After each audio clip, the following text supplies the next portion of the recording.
महाभारत के युद्ध में जैसे चक्रव्यूह में अभिमन्यु फंस गया था, ठीक वैसे ही कुछ हालत इंडियन मेडिकल एसोसिएशन की सुप्रीम कोर्ट में हो गई है। मजेदार बात यह है कि इस चक्रव्यूह का निर्माण स्वयं इंडियन मेडिकल एसोसिएशन ने किया था, जिसका उद्देश्य पतंजलि आयुर्वेद और बाबा रामदेव को नापना था। लेकिन ऐसा लगता है कि इंडियन मेडिकल एसोसिएशन अब अपने ही चक्रव्यूह में फंसता जा रहा है और उससे निकलने का रास्ता उसे सूझ नहीं रहा है। मंगलवार 8 मई को सुप्रीम कोर्ट में पतंजलि के भ्रामक विज्ञापन मामले में सुनवाई करते हुए जजों ने इंडियन मेडिकल एसोसिएशन को खूब फटकार लगाई और इंडियन मेडिकल एसोसिएशन के अध्यक्ष के बयान पर भी असंतोष जताया। उल्लेखनीय है कि इंडियन मेडिकल एसोसिएशन के अध्यक्ष डॉक्टर आरवी अशोकन ने एक इंटरव्यू में सुप्रीम कोर्ट पर टिप्पणी की थी।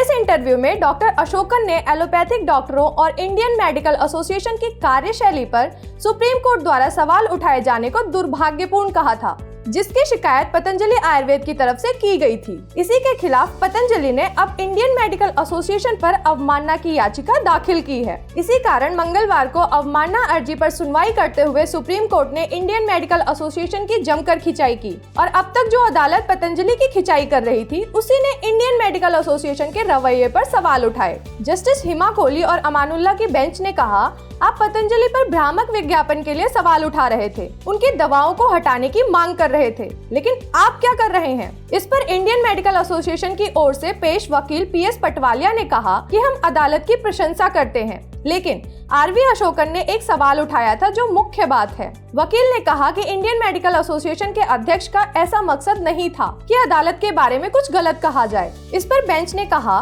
कि यह कोई मामूली बात नहीं है। इंडियन मेडिकल एसोसिएशन के अध्यक्ष ने मीडिया से ऐसे मामले में बात की है जिस पर अदालत में सुनवाई चल रही थी। यही नहीं, अदालत ने कहा कि इंडियन मेडिकल एसोसिएशन के वकील का जवाब हमें संतुष्ट नहीं कर सकता। बेंच ने कहा, यह देखिए कि उन्होंने अपना ही क्या नुकसान कर लिया। देखते हैं, हो सकता है कि हम आपको एक मौका दें।